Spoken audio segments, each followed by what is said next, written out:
Welcome to a gripping mystery by the Queen of Crime, Agatha Christie. In the Hunter's Lodge case, the brilliant detective Hercule Poirot faces a chilling murder in an isolated English lodge. When a wealthy man is found dead in his country home, suspicion falls on those closest to him.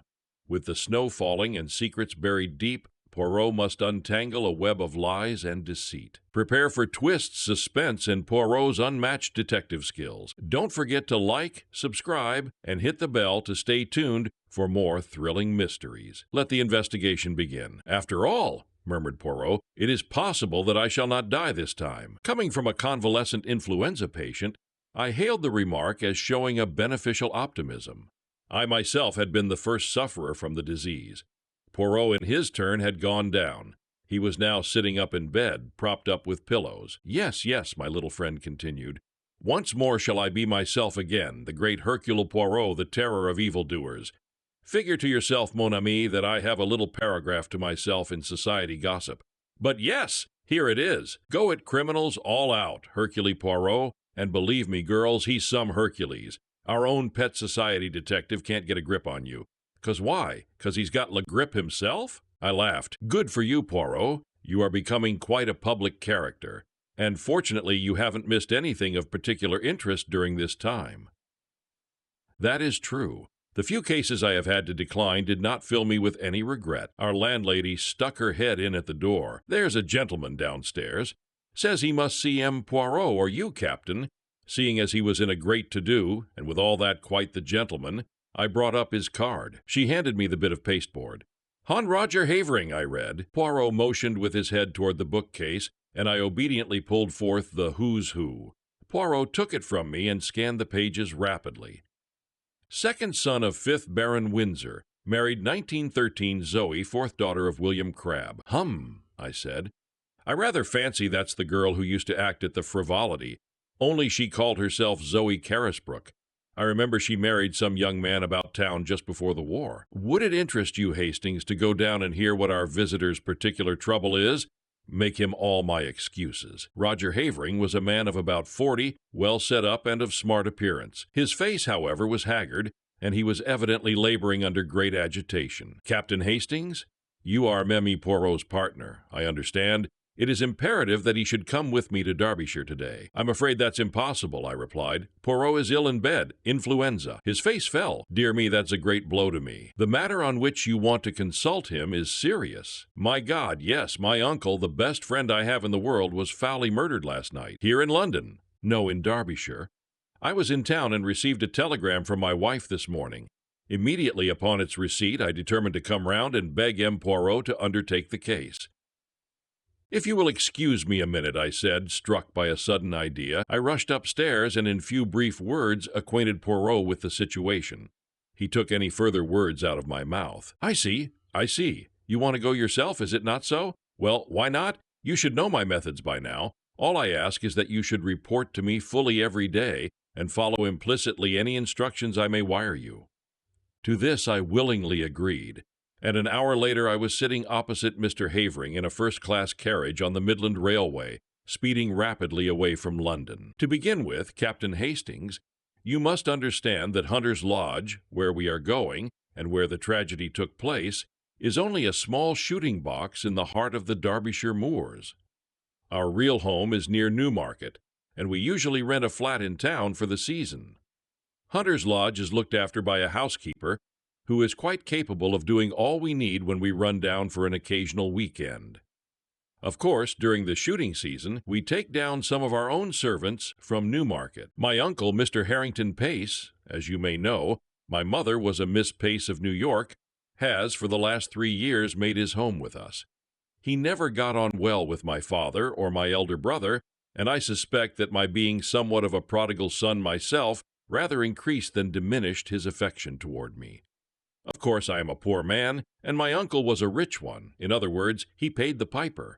But though exacting in many ways, he was not really hard to get on with, and we all three lived very harmoniously together. 2 days ago, my uncle, rather wearied with some recent gaieties of ours in town, suggested that we should run down to Derbyshire for a day or two.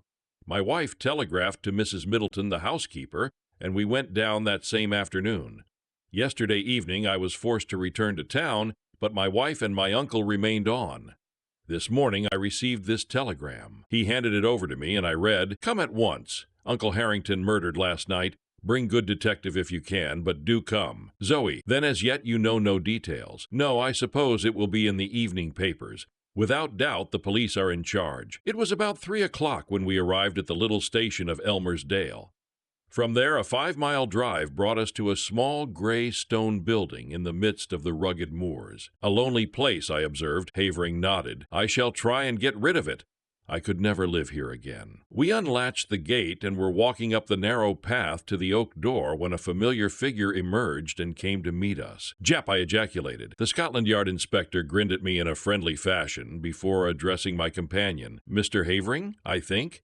I've been sent down from London to take charge of this case, and I'd like a word with you if I may, sir."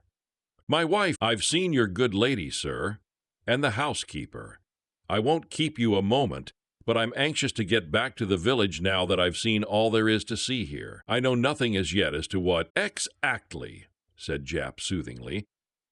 "But there are just one or two little points I'd like your opinion about all the same. Captain Hastings here, he knows me, and he'll go on up to the house and tell them you're coming." I went on to the house. I rang the bell as Jap had closed the door behind him. After some moments it was opened to me by a middle-aged woman in black. "Mr. Havering will be here in a moment," I explained. "He has been detained by the inspector. I have come down with him from London to look into the case. Perhaps you can tell me briefly what occurred last night." "Come inside, sir." She closed the door behind me, and we stood in the dimly lighted hall. "It was after dinner last night, sir, that the man came. He asked to see Mr. Pace, sir, and seeing that he spoke the same way, I thought it was an American gentleman friend of Mr. Pace's, and I showed him into the gun room, and then went to tell Mr. Pace.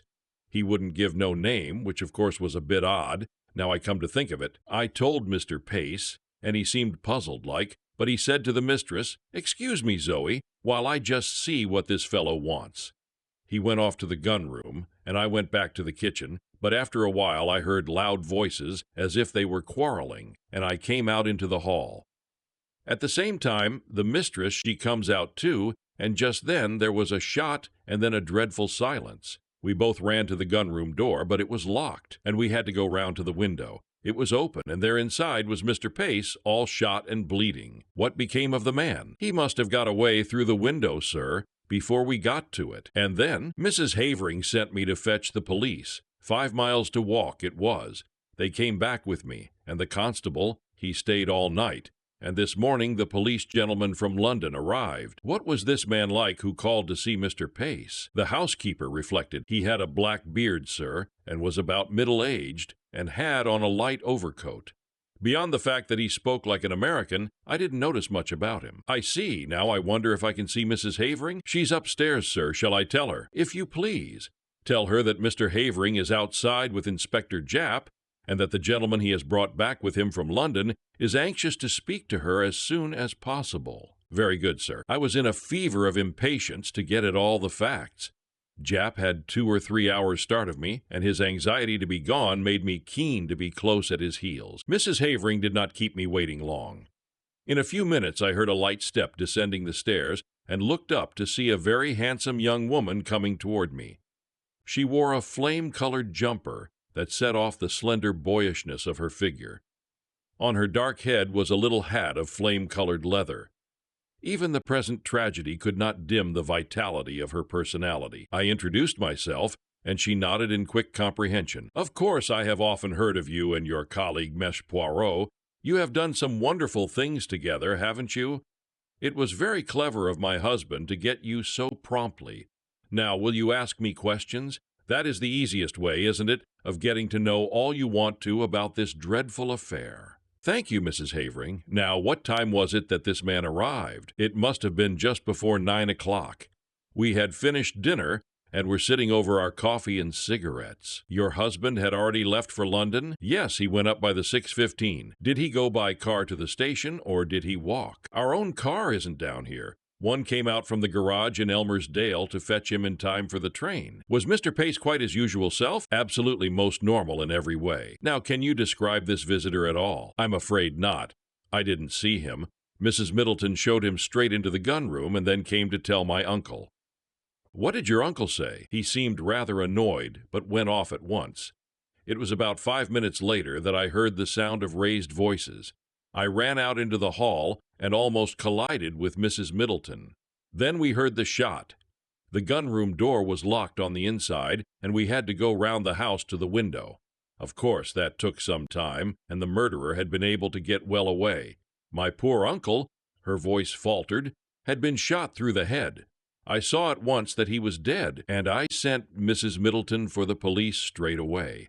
I was careful to touch nothing in the room, but to leave it exactly as I found it. I nodded approval. Now as to the weapon, well, I can make a guess at it, Captain Hastings. A pair of revolvers of my husband's were mounted upon the wall. One of them is missing. I pointed this out to the police, and they took the other one away with them. When they have extracted the bullet, I suppose they will know for certain. May I go to the gunroom? Certainly. The police have finished with it, but the body has been removed. She accompanied me to the scene of the crime. At that moment, Havering entered the hall, and with a quick apology, his wife ran to him. I was left to undertake my investigations alone. I may as well confess at once that they were rather disappointing. In detective novels, clues abound, but here I could find nothing that struck me as out of the ordinary except a large blood stain on the carpet where I judged the dead man had fallen. I examined everything with painstaking care and took a couple of pictures of the room with my little camera, which I had brought with me. I also examined the ground outside the window, but it appeared to have been so heavily trampled that I judged it was useless to waste time over it. Now I had seen all that Hunter's Lodge had to show me. I must go back to Elmer's Dale and get into touch with Jap. Accordingly, I took leave of the Haverings and was driven off in the car that had brought us up from the station. Jap I found at the Matlock Arms, and he took me forthwith to see the body. Harrington Pace was a small, spare, clean-shaven man, typically American in appearance. He had been shot through the back of the head, and the revolver had been discharged at close quarters. Turned away for a moment, remarked Jap, and the other fellow snatched up a revolver and shot him. The one Mrs. Havering handed over to us was fully loaded, and I suppose the other one was also. Curious what darn fool things people do. Fancy keeping 2 loaded revolvers hanging up on your wall. What do you think of the case? I asked as we left the gruesome chamber behind us. Well, I'd got my eye on Havering to begin with. Oh, yes, noting my exclamation of astonishment, Havering has 1 or 2 shady incidents in his past. When he was a boy at Oxford, there was some funny business about the signature on one of his father's checks. All hushed up, of course. Then he's pretty heavily in debt now, and they're the kind of debts he wouldn't like to go to his uncle about, whereas you may be sure the uncle's will would be in his favor. Yes, I'd got my eye on him, and that's why I wanted to speak to him before he saw his wife. But their statements dovetail all right, and I've been to the station, and there's no doubt whatever that he left by the 6:15. That gets up to London about 10:30. He went straight to his club, he says, and if that's confirmed all right, why, he couldn't have been shooting his uncle here at 9 o'clock in a black beard. Ah, yes, I was going to ask you what you thought about that beard. Jap winked. I think it grew pretty fast. Grew in the 5 miles from Elmer's Dale to Hunter's Lodge. Americans that I've met are mostly clean-shaven. I questioned the housekeeper first, and then her mistress, and their stories agree all right, but I'm sorry Mrs. Havering didn't get a look at the fellow. She's a smart woman, and she might have noticed something that would set us on the track. I sat down and wrote a minute and lengthy account to Poirot. I was able to add various further items of information before I posted the letter. The bullet had been extracted and was proved to have been fired from a revolver identical in size to the one held by the police. Furthermore, Mr. Havering's movements on the night in question had been checked and verified, and it was proved beyond doubt that he had actually arrived in London by the train in question. And thirdly, a sensational development had occurred. A city gentleman living at Ealing, on crossing Haven Green to get to the district railway station that morning, had observed a brown paper parcel stuck between the railings. Opening it, he found that it contained a revolver. He handed the parcel over to the local police station, and before night it was proved to be the one we were in search of, the fellow to that given us by Mrs. Havering. One bullet had been fired from it. All this I added to my report. A wire from Poirot arrived while I was at breakfast the following morning. Of course, Black-Bearded Man was not Havering. Only you or Jap would have such an idea. Wire me description of housekeeper and what clothes she wore this morning. Same of Mrs. Havering. Do not waste time taking photographs of interiors. They are underexposed and not in the least artistic. It seemed to me that Poirot's style was unnecessarily facetious. I also fancied he was a shade jealous of my position on the spot, with full facilities for handling the case. His request for a description of the clothes worn by the two women appeared to me to be simply ridiculous, but I complied as well as I, a mere man, was able to. At 11, a reply wire came from Poirot, advise Jap arrest housekeeper before it is too late. Dumbfounded, I took the wire to Jap. He swore softly under his breath, "He's the goods, Ma'am Poirot. If he says so, there's something in it, and I hardly noticed the woman. I don't know that I can go so far as arresting her, but I'll have her watched. We'll go up right away and take another look at her." But it was too late. Mrs. Middleton, that quiet, middle-aged woman who had appeared so normal and respectable, had vanished into thin air. Her box had been left behind. It contained only ordinary wearing apparel. There was no clue in it to her identity or as to her whereabouts. From Mrs. Havering we elicited all the facts we could. I engaged her about 3 weeks ago when Mrs. Emery, our former housekeeper, left.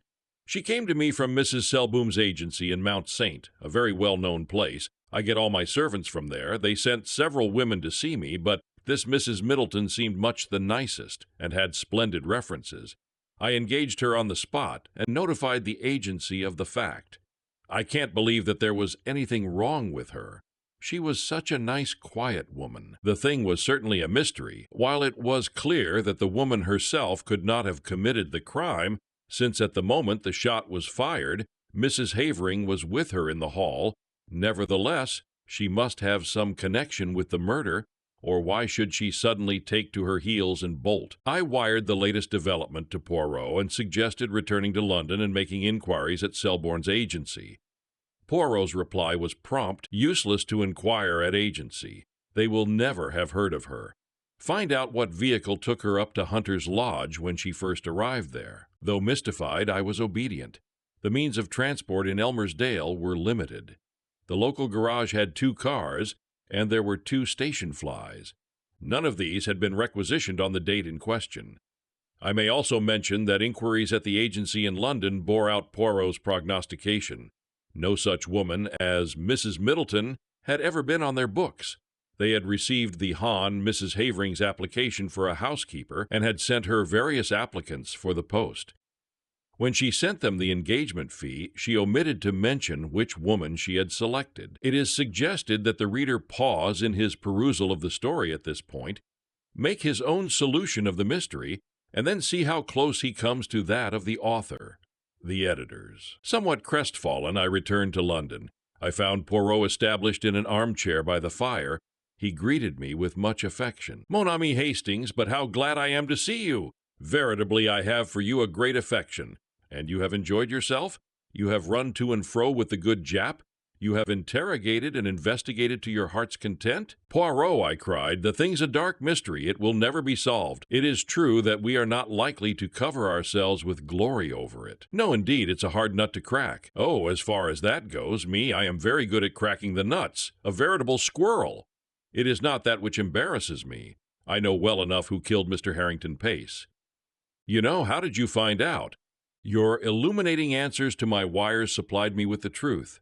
See here, Hastings, let us examine the facts methodically and in order.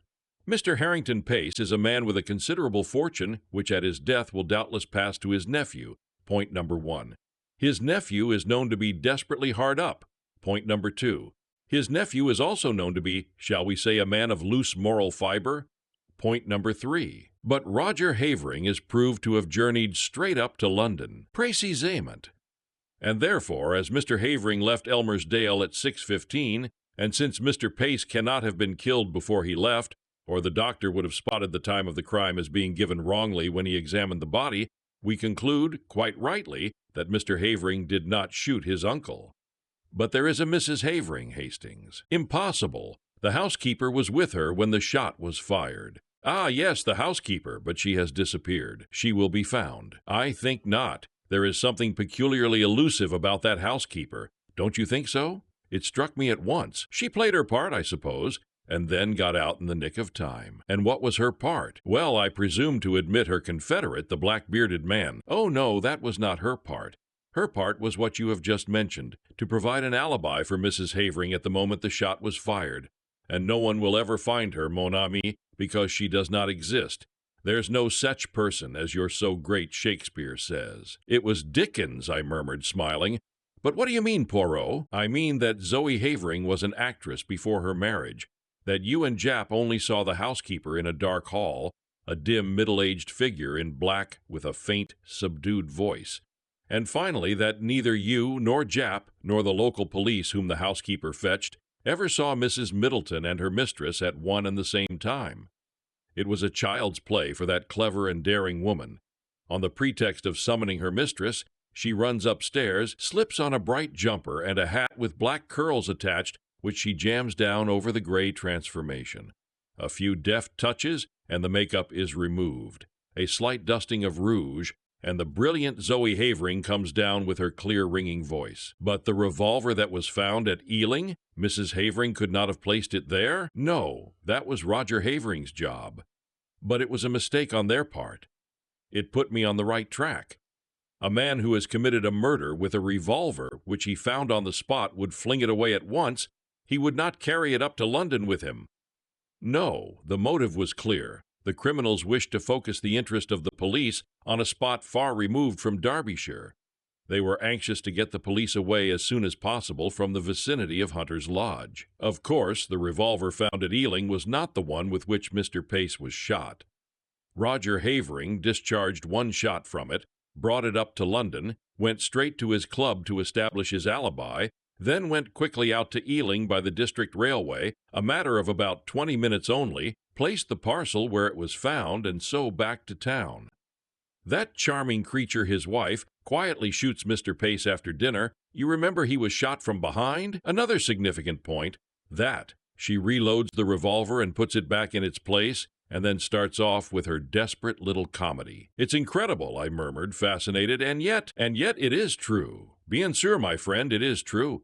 But to bring that precious pair to justice, that is another matter. Well, Jap must do what he can. I have written him fully, but I very much fear, Hastings, that we shall be obliged to leave them to fate, or le bon Dieu, whichever you prefer. The wicked flourish like a green bay tree, I reminded him. But at a price, Hastings, always at a price, croyez-moi. Poirot's forebodings were confirmed. Jap, though convinced of the truth of his theory, was unable to get together the necessary evidence to ensure a conviction. Mr. Pace's huge fortune passed into the hands of his murderers. Nevertheless, Nemesis did overtake them, and when I read in the paper that the Hon Roger and Mrs. Havering were among those killed in the crashing of the airmail to Paris, I knew that justice was satisfied.